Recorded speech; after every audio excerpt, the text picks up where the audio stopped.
And finally guys, tumaas na rin yung credit limit ko dito sa GLoan ni GCash after 2 years.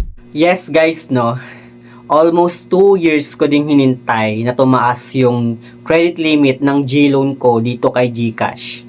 But anyway guys, no, i-share ko sa inyo kung paano nga ba ako nagkaroon ng offer ng GLoan dito kay GCash 2 years ago, at hindi ko sure guys kung same pa rin ba siya ngayong 2025, kung pwede nyo rin bang i-apply yung ginawa ko noong last year sa kanya. Kaya naman kung interesado ka about dito sa ating topic ngayon, keep on watching. Okay, let's go.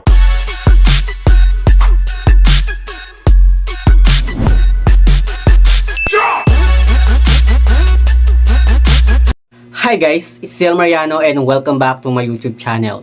So for today's video nga guys, no, pag-uusapan nga natin itong si GLoan ni GCash, kung paano ba ako nagko-offer sa kanya 2 years ago, at hindi ko nga sure guys kung same pa rin ba siya ngayong 2025, kung pwede nyo rin ba siyang gawin ngayon para magkaroon din kayo ng offer ng GLoan ni GCash. But then, i-share ko din sa inyo guys, no, kung magkano nga ba yung itinaas ng credit limit ko sa kanya ngayong 2025. So, last 2 years guys, no, isa sa mga way ko kung paano ko na-unlock yung GLoan ni GCash. Actually guys, no, hindi lang naman GLoan yung in-offer ni GCash, kundi meron din siyang in-offer na GGives tsaka yung GCredit.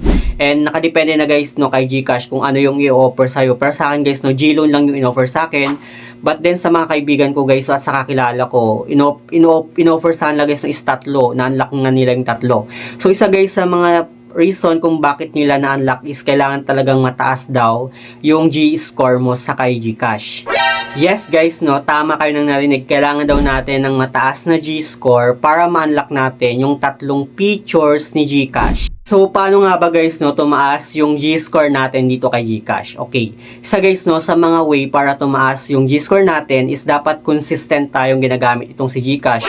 Especially guys, no, sa mga merchants, like kunwari bibili tayo sa mga Pure Gold or sa mga partnership na groceries ni GCash. Gagamitin natin guys na yung QR code ni GCash, at isa yun sa mga way kung bakit tumataas yung mga G-score ng iba.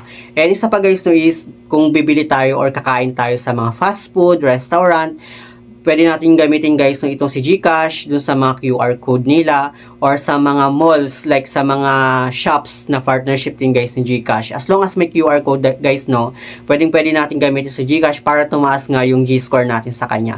Para mapansin guys no ni GCash na consistent ka talagang ginagamit ng account mo kay GCash, at magkakaroon sila ng tiwala sa'yo na o-offeran ka nga nila ng GLoan, GCredit, or yung kanilang GGives. At isa pa guys no, sa mga way para tumaas yung G-score natin kay GCash is dapat nagpapa-cash in tayo sa mga remittance store like Palawan, Cebuana, Tambunting Shop, yung mga yan guys. Even guys no sa 7-Eleven, pwede rin doon.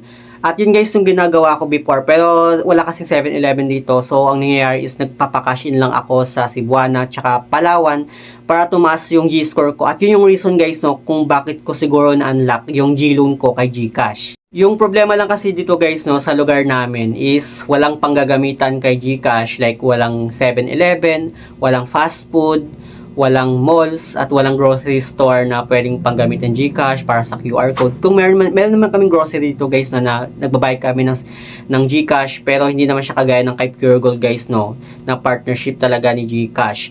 Yun, so medyo nahihirapan kami magpataas ng G-score dito kasi nasa malayong kabihasnan kami. Pero kahit nasa malayong kabihasnan kami guys no, hindi naman kami nahuhuli sa mga trending sa social media no. But anyway guys no, lahat ng mga shinare ko about nga sa pagpataas ng G-score is hindi ko sure guys kung same pa ba ngayong 2025.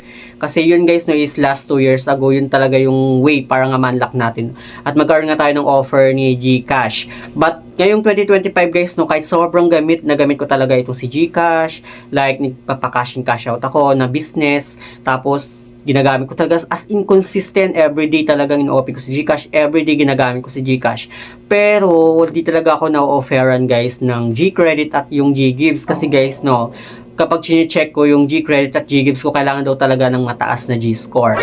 But anyway, sa mga mabababa yung G-score dyan pero na-offeran ng GCredit at GGives ni GCash, please comment down below para masabi ko na baka hindi na talaga bumabase nga itong si GCash sa G-score. Kasi ako guys no, kahit sobrang consistent kung ginagamit, wala talaga akong offer. So ayun nga guys, no, i-share ko sa inyo kung magkano nga ba yung itinaas ng credit limit ko dito sa GLoan ni GCash after 2 years. Okay guys, no, yung first na loan ko talaga dito kay GCash is 1,000 lang yung first na offer sa akin. Then hanggang ganun lang siya guys, no, hanggang ganun lang siya ng almost 2 years. But then ngayong 2025 guys, January 2025, nagkaroon nga ako ng offer na sa tumaas na nga yung credit limit ko sa kanya finally.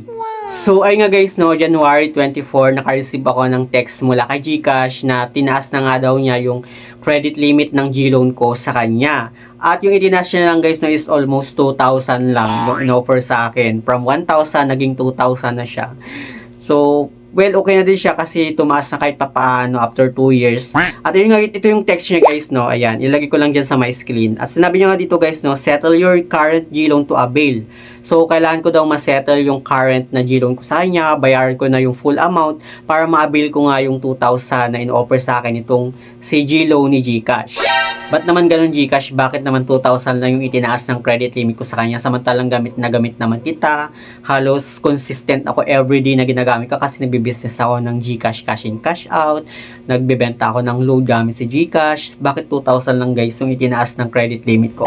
But it's okay guys, no? So dito guys, no, tinry ko lang naman na bayaran yung current na loan ko.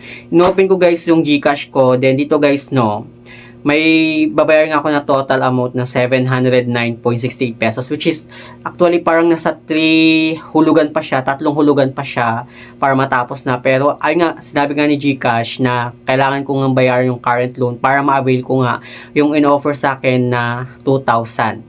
At dito nga guys, no, sa kanyang loan details, bali 6 months guys, no, yung in-offer sa akin na installment plan. At dito ako guys medyo nadi-disappoint talaga kasi wala kang option na bawa gusto mo lang is 2 months, 3 months, mga ganyan. Wala kang option guys kasi talagang 6 months yung in-offer nga sa akin. At dito nga guys, no, sa 6 months na repayment term ko sa kanya, yung monthly ko is 454 pesos at yung kanyang monthly interest is 5.99%.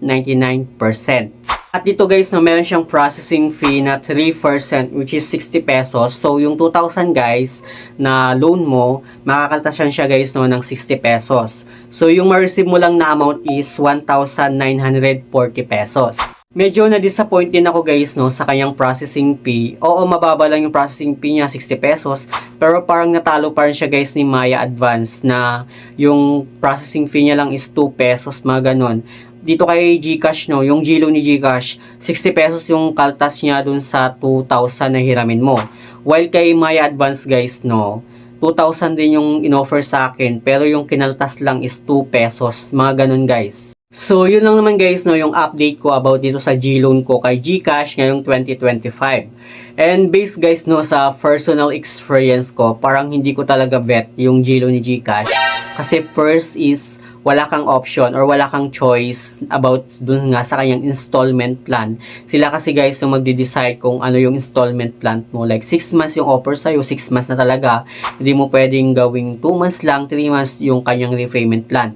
But overall guys, no, so far okay naman si GCash kasi legit naman itong si GCash. But I hope na sana taasan naman niya yung credit limit ko. Charot. So yun naman guys na yung ating topic for today's video. Sana meron kayong natutunan. And sa mga hindi pa pala nakapag-subscribe sa aking YouTube channel, please don't forget to like, share, and subscribe. Click the notification bell para lagi kang updated sa aking mga susunod na video. Thank you guys, thank you for watching, and see you on my next video. Bye!